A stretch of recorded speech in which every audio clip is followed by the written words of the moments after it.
Ons is in die laaste Sondag van Advent. Nou Advent is die 4 Sondae wat oploop na Kersfees toe. Dankie, ek sien daai ry het aangegroei intussen tyd. Dis wonderlik.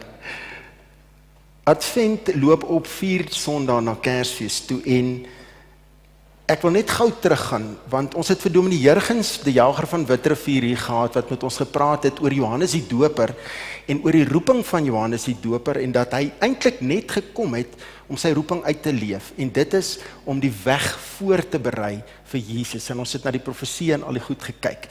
En toe het Andrei met ons gepraat die Sondag daarna oor Jesus wat redding is.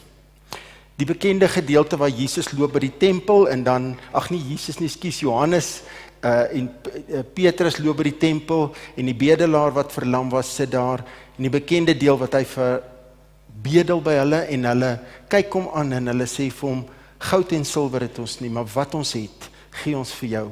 In Jesus naam staan op en loop. En die getuienis wat daar uitgekom het en die geleentheid wat hulle gehad het om te getuig oor Jesus wat verlossing is en wat die redder is. En die laaste Sondag het ons gepraat oor hoop, oor Jesus wat hoop is. Nie net hoop vir eendag nie, maar hoop vir nou. Jesus is hoop vir nou. En dis hoekom hierdie lied so mooi aansluit en die hele ding vat hande. Ek is eintlik baie opgewonde.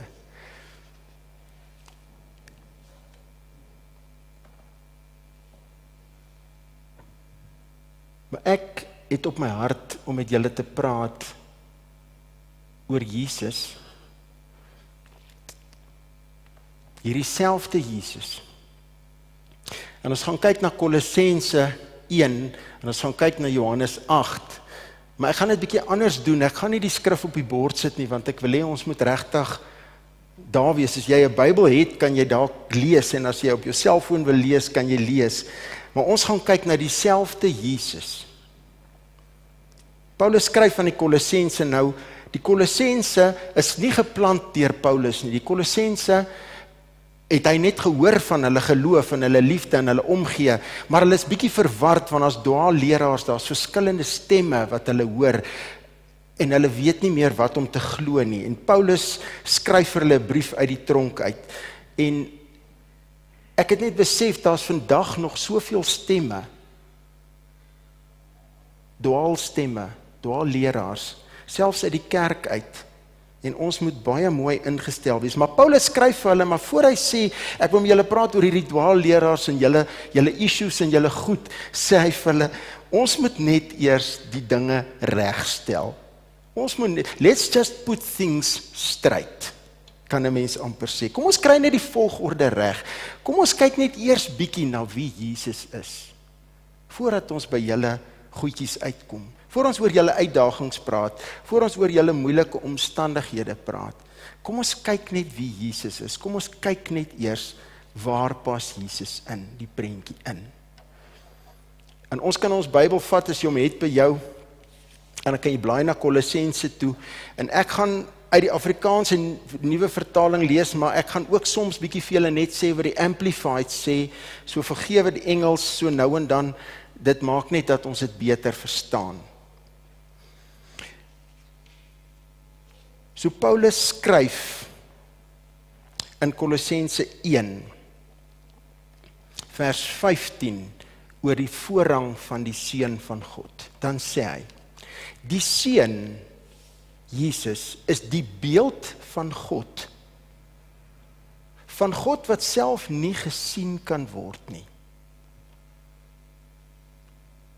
In die Amplified sê hy, he is the exact likeness of the unseen God. Presies dit wie God is Jesus. Die Seun is die eerste, verhewe bo die hele skepping. God het deur hom alles geskep. Alles wat in die hemel is en op die aarde is. Alles wat gesien kan word en alles wat nie gesien kan word nie. Ook die engele om sy troon, al die geestelike magte. Alles is deur hom geskep. Ook jy. Ook jy is deur hom geskep. En alles is nie deur hom geskep nie, maar alles is ook vir hom geskep. Voor alles was hy al daar. Voor alles was hy al daar. En deur hom wat Jesus is, bly alles in stand. Die son kom op, omdat Jesus God is. Die son gaan onder, omdat hy God is. Jy leef en bestaan, omdat Jesus God is. Voor alles was hy al daar. In die Amplified sê vers 17, and he himself existed before all things. Nou kom hy bietjie nader na die kerk toe, nou sê hy is die hoof van die liggaam, hy is die hoof van die kerk, Jesus, is die hoof van hierdie gemeente, hy is die hoof van elke Christelike gemeente in hierdie dorp, hy is die hoof van sy liggaam, die kerk. Hy is die oorsprong daarvan. Hy is die eerste. Die een wat uit die dood opgestaan het. Sodat uit die dood opgestaan, sodat hy die eerste plek in die heelal inneem. In die Amplified, so that he alone, in everything and in every respect, occupy the chief place. He stands first. Dis Jesus. Hy neem die eerste plek in die heelal in. God het besluit, God, ons Vader, het besluit om met sy volle wese in Jesus te woon. The divine fullness of who God is should dwell in him permanently. Dis wat God besluit het. Nie net vir daai tydjie wat op aarde was nie. Die volheid van God is in Jesus gesetel, should dwell in him permanently. En nou kom hy nog 'n bietjie nader. Nou sê hy, en om deur hom, Jesus, alles met homself te versoen. Alles met homself te versoen. Hoe het hy dit gedoen? Deur die bloed van sy seun aan die kruis, het hy die vrede herstel. Deur hom het hy alles op aarde en in die hemel met homself versoen. Sommige vertalings sê dit terug na homself toe versoen. God het ons deur Jesus met homself versoen. Dis wie Jesus is. Dan sê hy ook julle, nie net die Kolossense nie, ook julle, ook ons, was voorheen ver van God, vyhandig, maar nou het hy julle ook, julle, vir my, vir jou, het hy ook met homself versoen, deurdat sy seun as mens gesterf het. Die Amplified sê, yet now has Christ the Messiah reconciled you to God in the body of his flesh through his death. Sodat julle heilig kan wees, sonder smet, onberispelik voor hom. So Jesus het ons nie net versoen met God nie, hy het ons heilig gemaak, sodat ons voor God aanneemlik kan wees, foutloos voor hom gestel. Dis wie Jesus is. En eintlik sê Paulus dan, dis eintlik 'n groot geheim. Hy noem dit 'n geheimenis. Op 'n paar plekke verder in Kolossense verwys hy ook daarna. Maar dan sê hy, dit was vir lank nie bekend nie, maar God het besluit om dit aan julle te openbaar. God het besluit om aan julle bekend te maak, vers 27, hoe seënryk hierdie geheimenis vir die nasies is, vir jou en vir my is. En die inhoud van hierdie geheimenis, is dat hierdie God, hierdie Jesus, nie net daar is nie. Hy's in jou. Hy's in julle. Dis die geheimenis. Christus is in julle. Hy is julle hoop op heerlikheid. Wat ons laas Sondag oor gepraat het, wat ons vanmôre weer van gesing het. Hy is julle hoop op heerlikheid. So Paulus sê, kom ons kyk net vir 'n oomblik na Jesus. Kom ons sien net eers wie hy is, voordat ons by ons eie goedjies kom. Voor ons by ons uitdagings kom, moet ons net weet wie Jesus is. Eintlik voel dit asof my uitdagings en my, kan ons maar sê challenges in Engels, dit raak amper onbenullig, as ek net die perspektief het van wie Jesus is. Maar, dit kan nou vir jou bietjie teoreties wees. Dit kan nou vir jou bietjie ver wees. Kan nou vir jou bietjie ver voel. Ver van my af. Ons weet dit staan in die Bybel. Ons lees dit. Ons glo dit. Ons probeer dit verstaan. Maar dit is amper of dit net bietjie ver is. Want, ons het mos nie meer vir Jesus hier by ons nie. Hy is mos nie hier nie. Ons kan nie aan hom raak nie. Ons kan hom nie hoor praat nie. Ons kan nie sy persoonlikheid ervaar nie. Ek wonder baie keer, hoe was Jesus sy persoonlikheid? Hoe was sy mens wees? Ons kan dit nie beleef nie, want hy is nie meer hier nie. In die vlees nie. Ons kan nie sien hoe hy met mense werk nie. Ons kan hom nie oorlag nie. Ons kan nie by hom inhak en saam met hom stap en met hom gesels nie. Ons kan hom nie so fisies beleef nie. In die series The Chosen, wat ek regtig vir jou kan aanbeveel, The Chosen, is dit amper vir my die hoogtepunt, hoe dat hulle Jesus uitbeeld as mens.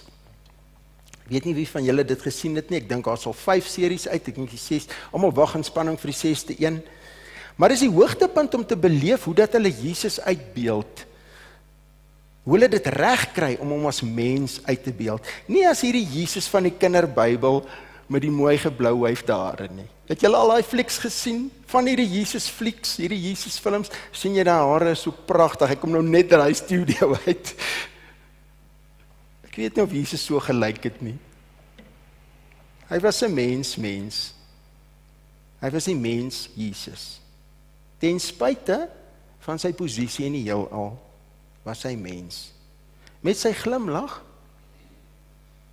die ongelooflike liefde in sy oë, sy omgee, die sagtheid waarmee hy mense hanteer het. Daarom wil ek hê dat ons net van hierdie bietjie teoretiese Kolossense 1 af aanskuif en kyk hoe Jesus met mense gewerk het. Net een voorbeeld. Net een voorbeeld. En ek gaan nou vra dat die lofspan vir ons vorentoe kom, want ons gaan aan die einde vir julle 'n lied bedien, en ek wil nie ons moet dan gepla word met mense wat heen en weer loop nie. So Mario Reen, julle span kan vir ons vorentoe kom. As ons saam gaan kyk na Johannes 8, dankie julle, ek waardeer julle. Miskien kan jy net vir 'n oomblik bietjie dink, wie is hierdie Jesus vir jou? Hoe beleef jy hom?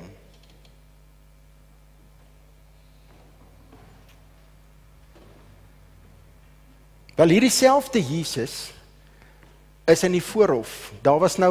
Dit was die einde van die hittefees en hy het opgestaan en 'n paar goed gesê wat mense laat begin in hom glo het, en die skrifgeleerdes en die fariseërs is bietjie gestres want hulle weet nie hoe om dit te hanteer nie, en hulle wil eintlik vir Jesus uitvang en hulle wil hom eintlik 'n saak teen hom maak en hulle lok hom uit. Maar daar staan Jesus het eers, almal het huis toe gegaan, sê die einde van hoofstuk 7, en dan sê dit, maar Jesus het Olyfberg toe gegaan. Hy het gaan bid, want hy het geweet wat voor lê.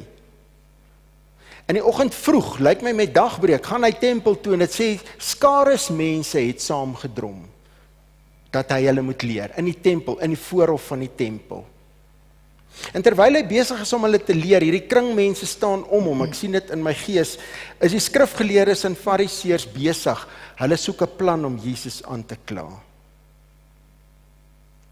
En hulle bring daaraan, die Afrikaans sê, hulle het 'n vrou voor hom gebring, maar eintlik is die Griekse woord, hulle het haar aangesleep.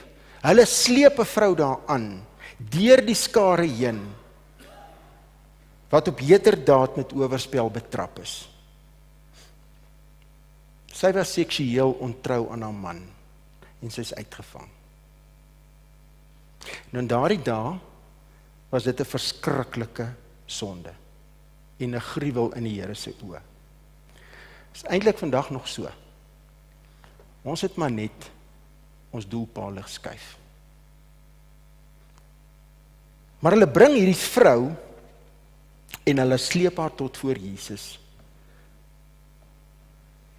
Hierdie arme vrou, hulle het hoegenaamd nie vir haar omgegee nie. Vir haar skande, haar skaamte nie. Hulle wou net hulle ding doen. Kan jy dink jou in hierdie vrou se posisie, in wat 'n geweldige vernedering dit vir hierdie vrou moes gewees het. Behalwe vir die vernedering dat sy op heterdaad betrap is, om gesleep te word deur hierdie skare mense, tot voor Jesus, en dan beskuldig te word, in hierdie kring waar Jesus besig is om mense te leer. Hier staan sy voor Jesus. Sy kan niks sê nie, want sy is skuldig. En die kerkleiers probeer Jesus uitvang met 'n baie slim vraag. Hulle sê, Here, die wet van Moses beveel ons, hierdie vrou is op heterdaad betrap, en die wet van Moses beveel ons om haar met klippe dood te gooi. En hulle is heeltemal reg, want as jy gaan lees in Levitikus 20 vers 10, en jy lees in Deuteronomium 22 vers 22 tot 24, dan sal jy sien, dis presies wat die wet sê. As jy iemand op oorspel vang, as jy iemand vang wat rondslaap, dis 'n verskriklike ding wat daar gemaak word van. Die Here sê, daai sonde moet julle uitroei. Daai mense moet dood. Dis erg om daaraan so te dink. Maar dit was die wet. Hulle wil haar stenig. Die wet van Moses sê, ons het die reg om haar te stenig. En hulle sê, maar leermeester, hulle erken dat hy 'n leermeester is. Hulle sê, maar meester, wat sê u? En eintlik wou hulle maar net vir Jesus uitvang met hierdie vraag. Want hy moes aan die wet gehoorsaam wees, maar hulle ken ook sy menswees. Hulle weet ook, hy wil hierdie vrou laat gaan. En hulle is daar waarskynlik met klippe, want hulle is gereed om haar te stenig. Ek kan my nie indink wat deur hierdie vrou se gedagtes moes gegaan het nie. Dalk het sy kinders gehad. Wat sou van hulle word? Maar sy kan niks sê nie, want sy is skuldig. Daar maar is geen genade nie. Jesus doen 'n baie interessante ding. Hy ignoreer eintlik hulle vraag, en hy buig af, en hy begin met sy vinger op die grond te skryf. Ons weet nie wat hy geskryf het nie. En hoekom hy dit gedoen het nie. Ek dink dis die enigste plek in die woord wat ons dit sien. En hulle raak ongeduldig, hierdie skrifgeleerdes en die fariseërs, want hulle soek 'n antwoord, en hulle vra hom weer. En hy kom toe regop en hy sê vir hulle, laat die een van julle wat geen sonde het nie, die eerste klip gooi.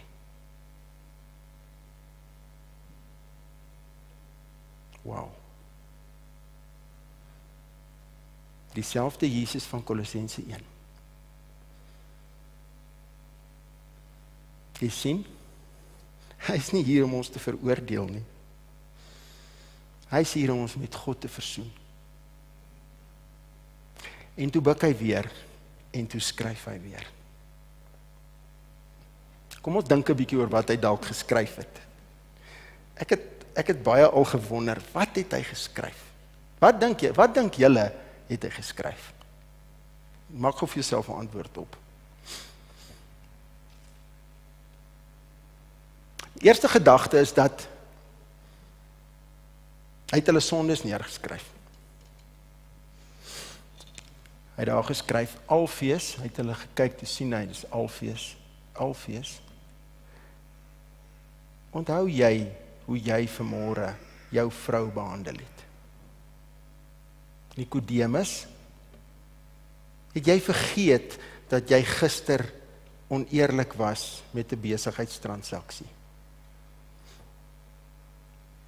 En ek het altyd gedink, hulle het gesien wat skryf hy, en dit het hulle laat back off. Maar Jesus is nie hier. Jesus het nie hulle sonde neergeskryf nie, want dis nie wie Jesus is nie. Ons dink dalk so. Miskien het Jesus eerder geskryf iets wat meer pas by sy karakter. Miskien het hy geskryf dalk nie die woord genade of liefde.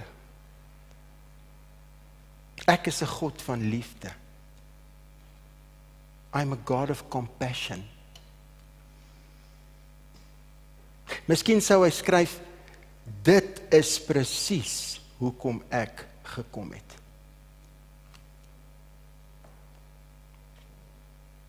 Want dis sy karakter. Nie om mense se sondes uit te blaker nie. En die woord sê vir ons, toe hulle hoor wat Jesus sê. Party vertaling sê, hulle gewete het hulle aangekla ook, het hulle een vir een omgedraai. En hy sê interessant, van die oudste tot die jongste. En ek dink as hulle 'n klip in die hand gehad het, het hulle dit daar laat val, en ek het vergeet om 'n klip saam te bring, want ek wou vir julle gewys het, maar sien hoe val daai klip uit hulle hand uit. En hulle verdwyn so tussen die skare deur. Tot net die vrou alleen agtergebly het voor Jesus. En toe Jesus regop kom, is dit eintlik die oomblik wat jy besef met wie ons hier te doen het. Die manier wat hy vir hierdie vrou kyk,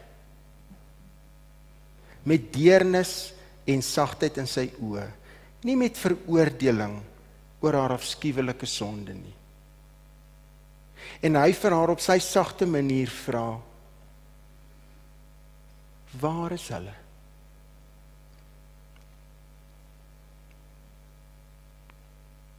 Waar is hulle wat jou beskuldig het? Het nie een van hulle die oordeel oor jou voltrek nie. Die engel sê, has no man condemned you? En sy antwoord hom, niemand nie, Here. En hy sê vir haar, ek doen dit ook nie. Ek veroordeel jou ook nie. Gaan nou, en moenie meer sonde doen nie. Net dit. Ek veroordeel jou nie. Gaan nou, moenie meer sonde doen nie. Want jy sien, dit is Jesus se karakter. Dis dieselfde Jesus van Kolossense. Kan jy dink hoe hierdie vrou moes gevoel het? Een oomblik staan sy hier, vuil, vol sonde, aangekla, skuldig, veroordeel. Die volgende oomblik, in liefde praat Jesus met haar, spreek haar aan, en ek dink dit is seker die mooiste woorde wat sy in haar lewe ooit gehoor het. Jesus se reaksie met sy meegevoel en sy wonderlike genade, sy vergifnis, sy vryspraak. Dit is sy karakter, dit is wie hy is. Dit is die Jesus van Kolossense. En hy herstel haar in 'n oomblik in haar menswees. Hy herstel haar in haar huwelik. Hy vat die skaamte weg, hy vat die verwerping weg, sy word 'n nuwe mens. En in 'n oomblik word Jesus haar verlosser, want sy spreek hom aan as Here, in Engels Lord. So in daai oomblik red hy haar. Dit is dieselfde Jesus wat jou hoop is. Nie net vir die hemelse nie, nie net vir wat daar ver is nie, maar ook vir nou waar jy trek in jou omstandighede. Dit is dieselfde Jesus wat nie omgee het watter slegte omstandighede jy kom nie, watter ondenkbare sonde jy miskien gedoen het nie. Dis hy wat sê, kom na my toe, ek sal jou blaam en jou sonde op my neem, ek sal jou skande wegneem, ek sal jou vergewe. ek sal jou gewete reinig. Ek is jou heilig. Ek sal jou onberispelik voor God stel. Geheilig, aanneemlik vir God. Dit is dieselfde Jesus wat sê, jy is nie meer onder die wet nie, maar onder my genade. En ek spreek jou vry. Dis dieselfde Jesus wat in liefde en deernis sy hand na jou toe uitsteek en sê, kom na my toe, almal wat moeg en oorlaai is. Kom na my toe, ek gee rus. As jy moeg is na hierdie jaar, weet nie, die Here Jesus steek sy hand na jou toe uit en sê, kom na my toe, ek gee rus. Dis dieselfde Jesus wat vir jou sê, gaan nou, en moenie meer sonde doen nie. Maak jou los van sonde wat jou wil verslind en verstrik en verswelg. Ek het dit reeds oorwin. Jy's vergewe. Gaan leef voluit. Gaan. Dit is dieselfde Jesus wie se geboorte ons in hierdie tyd vier. En dis my hartsbegeerte dat jy sal seker maak dat in hierdie Kersfees jy nie vir Jesus mis nie.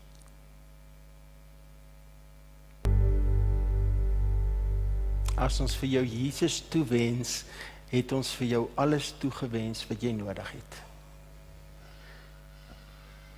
Mag jy leef onder die hand van hierdie Jesus van Kolossense 1. Mag jy hom ken, persoonlik.